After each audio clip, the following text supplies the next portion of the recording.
If you're studying for the INBDE, I highly recommend INBDE Bootcamp, an all-in-one study resource that will help you pass your exam. Use coupon code MENTALDENTAL for 10% off. Have you ever sat down to take a test and thought to yourself, I know I've studied this stuff, but the answer choices just feel sneaky and tricky? Well, you're not wrong. I'm Dr. Ryan with Mental Dental, and I've written thousands of board-style multiple-choice questions.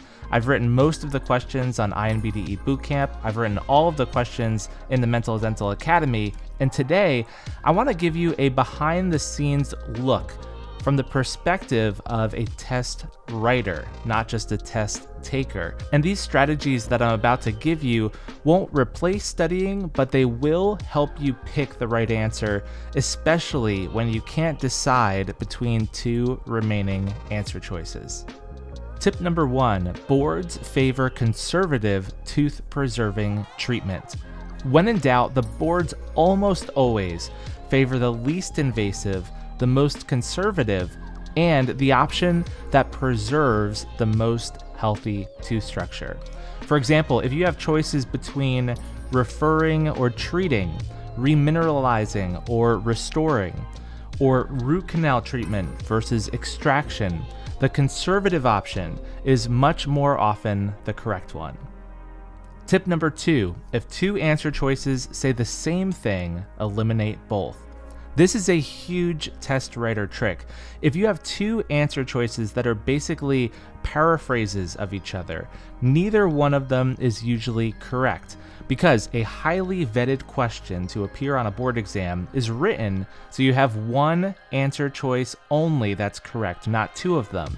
And if you see redundancy between two options, you can usually cross them both out safely. Tip number 3, if the answer choices say the exact opposite, one of them is probably right.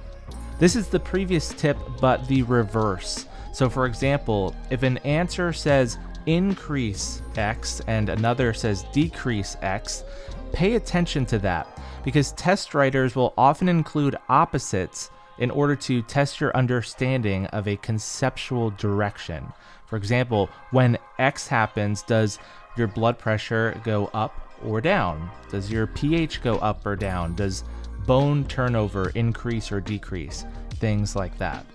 Tip number 4, when in doubt, pick the longer, more detailed answer. What this tip doesn't mean is always pick the longest answer, but when you're stuck between two reasonable options, the more specific, nuanced answer is often the correct one. And this is because board writers want to have a correct answer that is precise and detailed and can't be argued against. Also remember that patients and clinical situations are complex, so short, simple, and vague answers are more likely to be distractors, especially when you're dealing with clinical, case-based questions. Tip number 5, be suspicious of absolutes. So words like always or never and only, these are absolutes, and they should be huge red flags on an exam. Dentistry is full of exceptions, and absolute language like never and always is rarely correct unless the concept truly has 0 exceptions, which is very, very uncommon. So if you see an absolute like that, eliminate it unless you're 100% certain. Tip number 6, if you prepared decently, eliminate what you've never heard of. This tip is super underrated because if you put in the time, if you've studied properly, you've used reputable study resources and seen most high-yield concepts at least one time, and an answer choice you see you've never ever heard of before, that should be a red flag because it's probably there to scare you. The board exam isn't testing some obscure trivia, they're testing these high-yield concepts and sometimes in unfamiliar ways where you have to apply multiple fields of dentistry together. But even if they do that, you should have at least have heard of the thing before, whether it's a disease, condition, technique, or something else. So if you studied well and you've never heard of an answer choice before, cross it out.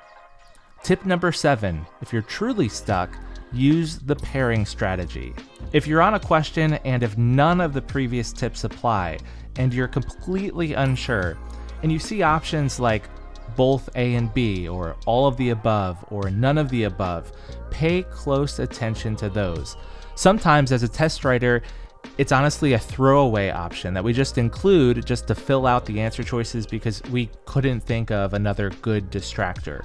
But if you believe 2 or more individual answers have the potential to be correct and you're having a hard time eliminating them, then the combined option, either that both or all of the above, is often the right choice to go for. And the opposite is true for the none of the above option. If you're having a hard time confidently picking any of the answer choices, then I would probably go with none of the above.